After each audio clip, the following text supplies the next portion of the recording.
안녕하십니까? 오늘도 주님의 은혜가 충만한 하루가 되시길 소원합니다. 이 자연이라는 것이 정말 신비로울 따름입니다. 코로나19로 인하여 우리의 일상은 불편해지고 상상하지 못했던 일들로 인하여 온 세계가 몸살을 앓고 있습니다. 하지만 오히려 자연은 되살아난다니 말이죠. 이것을 신문에선 코로나의 역설이라고 말합니다. 기사에 따르면 인간이 멈추자 지구가 건강해졌다는 것입니다. 최근 영국 가디언 등 유럽 주요 언론들은 스페인 지역의 국립공원에서 무려 150년 만에 야생 불곰이 카메라에 포착됐다고 보도했습니다. 정말 놀랍지 않습니까? 150년 만에 야생 불곰이 나타났다니 말이죠. 사실 자연이라는 단어는 우리 기독교의 관점에서는 맞지 않습니다.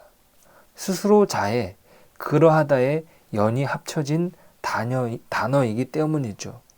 사전을 찾아보면 우주 또는 세상에 스스로 존재하거나 저절로 이루어지는 모든 사물이나 현상을 자연이라고 일컫습니다.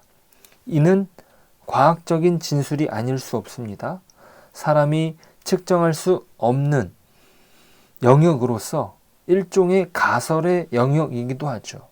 전혀 그 원리를 알 수 없으니 스스로 생겨난 것이다 라고 말하는 것입니다. 그런데 여기서 독특한 것은 이것이 바로 하나님의 이름이라는 것이에요. 그는 자신의 이름을 모세에게 말씀하실 때 나는 스스로 있는 자, 즉 야훼라고 말씀하셨습니다. 사람들은 하나님의 이름을 사용하지 않았지만 그 개념은 차용하였습니다. 스스로 계신 분, 그분은 바로 여호와 하나님이십니다. 오늘 시편의 1절은 이렇게 고백합니다. 여호와 우리 주여, 주의 이름이 온 땅에 어찌 그리 아름다운지요. 주의 영광이 하늘을 덮었나이다. 자연이라는 단어는 하나님을 의도적으로 담아내지 않았지만 그분의 이름이 남겨져 있습니다. 스스로 존재하는 것, 그 자연이라는 정의가 가리키는 것은 곧 하나님의 이름입니다. 실로 오늘 시인의 고백이 오늘날에도 유효한 것이에요. 주의 이름이 온 땅에 어찌 그리 아름다운지 그분의 손가락으로 만드신 주의 하늘과 주께서 베풀어 두신 달과 별들은 우리가 스스로 해결할 수 없는 놀라운 경이로움을 선사합니다. 그것을 풀어낼 수 없는 것이에요. 이것은 자연이 스스로 만들어낸 것이 아니라 그야말로 하나님의 솜씨 그 자체입니다. 자연은 하나님의 피조된, 하나님께서 창조하신 피조물인 것이죠. 사람들이 부정할 수 없는 놀라운 사실이 오늘날의 과학이 더욱 그것을 밝혀줍니다. 온 세계 사람들은 거의 동시에 안방에서 그 소식을 인터넷으로 전해 듣는 것입니다. 어찌 150년 만에 나타난 유럽의 동물 이야기를 지구 반대편에서 거의 동시에 들을 수 있단 말입니까? 하나님의 솜씨는 그야말로 놀라울 따름이며 주의 대적들이 입을 다물게 만드는 것입니다. 오늘 본문은 자연이 드러내는 하나님의 이름으로 만족하지 않습니다. 더 나아가 성령께서는 하나님의 형상으로 빚어진 사람을 다윗으로 하여금 말하게 하십니다. 다윗이 기록한 이 시편은 단순히 자연의 놀라움을 기록한 것이 아닙니다.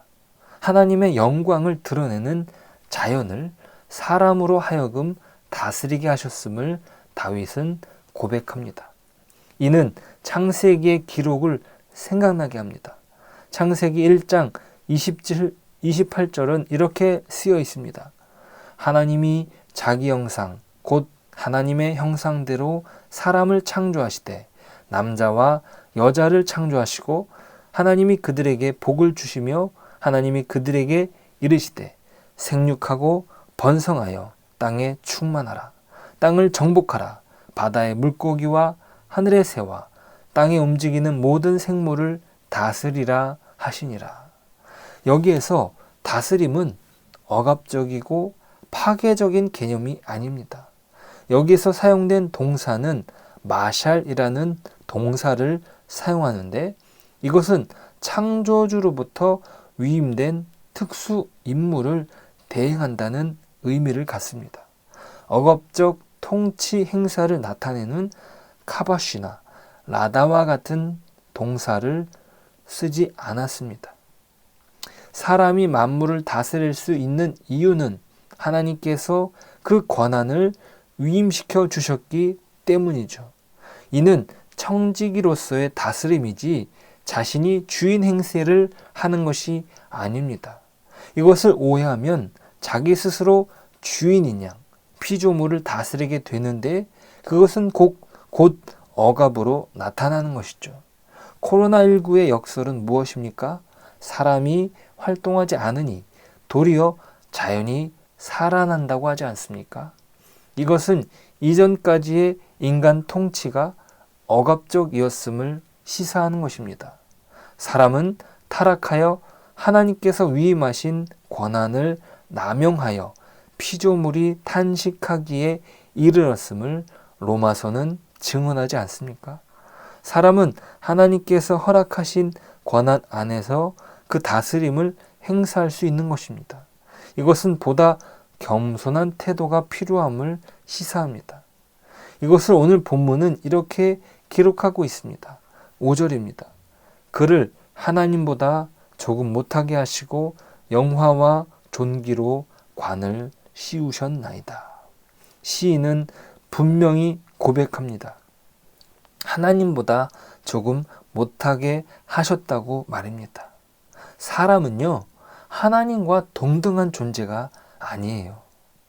하나님보다 못한 것이죠.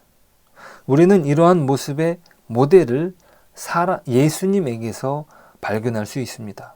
사도 바울에 의하면 하나님은 모든 만물을 그의 아들 예수 그리스도의 발 아래 두어 복종하게 하셨습니다. 하지만 그러한 아들 그리스도도 모든 만물이 다 함께 하나님께 복종하게 될 그때에는 인자 대신 그리스도 자신도 하나님께 복종하실 것이라고 말합니다. 고린도전서 15장 27절에서 28절까지 바울이 기록하고 있습니다. 만물을 그의 발 아래에 두셨다 하셨으니 만물을 아래에 둔다 말씀하실 때 만물을 그의 아래에 두신 이가 그 중에 들지 아니한 것이 분명하도다. 만물을 그에게 복종하게 하실 때에는 아들 자신도 그때의 만물을 자기에게 복종하게 하신 이에게 복종하게 되리니 이는 하나님이 만유의 주로서 만유 안에 계시려 하심이라. 이는 하나님이시면서 사람이신 예수 그리스도의 겸손을 엿볼 수 있습니다. 여기서 사도 바울은 예수 그리스도를 인류의 대표자로 보았습니다. 이 대표적 사람인 인자 예수가 복종의 섬김으로 모든 것을 이겨내어 우주적 통치권을 아버지께 돌려드렸다는 것이에요. 그리고 온전한 만물의 다스림을 인간에게 돌려주시는 것으로 이해한 것입니다. 사람은 만물을 어떻게 다스리는 것입니까? 하나님께서 위임해 주신 권한 안에서 겸손하게 다스리는 것입니다. 하나님이신 예수님께서 낮아지셔서 보여주신 모델이 바로 그것인 것이죠. 사실 시편 8편에 대하여 신약 성경이 취한 기독론적 접근의 대표적인 예는 히브리서 2장 5절부터 18절입니다. 히브리서 2장 6절은 오늘 본문의 4절을 인용합니다. 히브리서 2장 6절입니다. 그러나 누구인가가 어디에서 증언하여 이르되 사람이 무엇이기에 주께서 그를 생각하시며 인자가 무엇이기에 주께서 그를 돌보시나이까. 히브리서 기자는 아들 예수 그리스도의 잠시 동안, 이것은 시편에서 조금 못하게 하시고와 비슷한 표현입니다. 예수님을 잠시 동안 낮아지심과 그리고 난 다음에 높아지심 사이에, 이것은 죽음의 고난과 부활을 말하는데 그 과정에서 일어난 전환을 예시하는 근거를 시편 8편에서 찾는 것입니다. 6절에서 시편 8편을 인용한 이후에 히브리서 2장은 9절까지 이렇게 기록합니다. 그 내용을 잠시 읽어드리겠습니다. 그를 잠시 동안 천사보다 못하게 하시며 영광과 존귀로 관을 씌우시며 만물을 그 발 아래에 복종하게 하였으니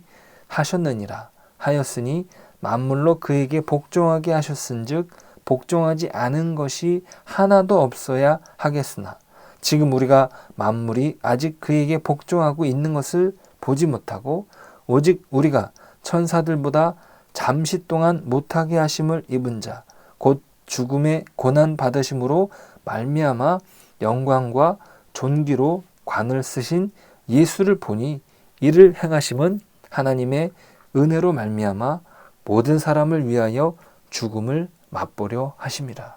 히브리서 2장 7절부터 9절까지 기록입니다.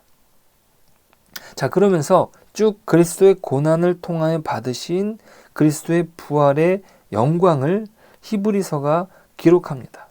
그리고 그것을 통하여 신자들을 도우신다고 말합니다.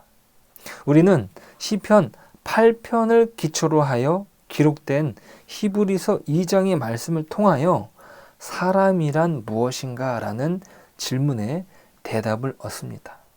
시편 8편을 기초로 하여 히브리서 기자는 잠시 동안의 예수 그리스도의 죽음의 고난과 그 고난으로 인하여 부활이라는 영광의 면류관을 받으시는 것으로의 변화의 전이 속에서 그 대답을 얻습니다.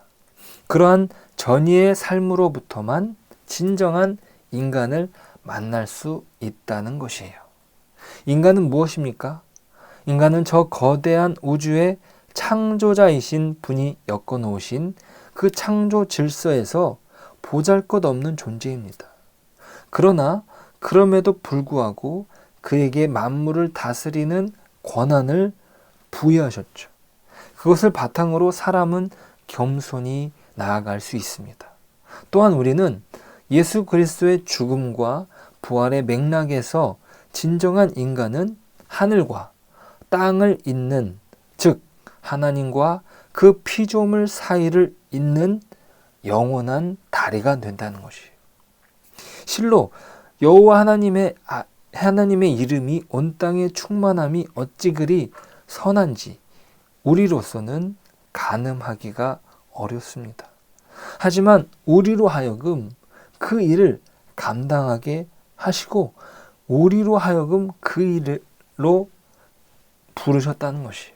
우리는 그것을 예수님을 통해서 분명히 알 수 있습니다. 그리고 그것이 바로 시편 8편의 1절과 9절이 같은 내용으로 반복되는 이유입니다. 여호와 우리 주여, 주의 이름이 온 땅에 어찌 그리 아름다운지요.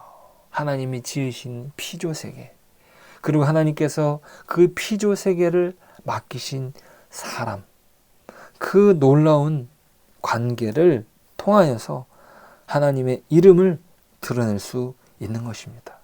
오늘 저와 여러분이 하나님의 이름을 온 땅에 전하는 전파자의 소명을 감당케 되시길 축복합니다. 기도하겠습니다. 하나님, 감사합니다.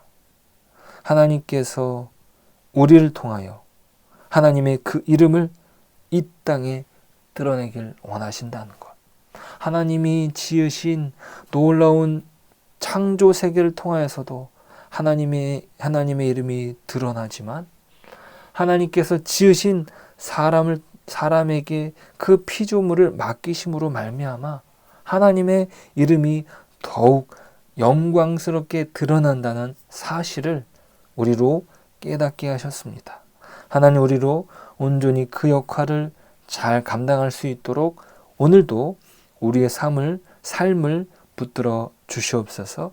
예수님께서 보여주셨던 그 본을 따라 겸손하고 또 마땅히 이 땅에서 하나님의 이름을 드러내는 자들로 세워질 수 있도록 도와주시옵소서. 예수님의 이름으로 기도드립니다. 아멘.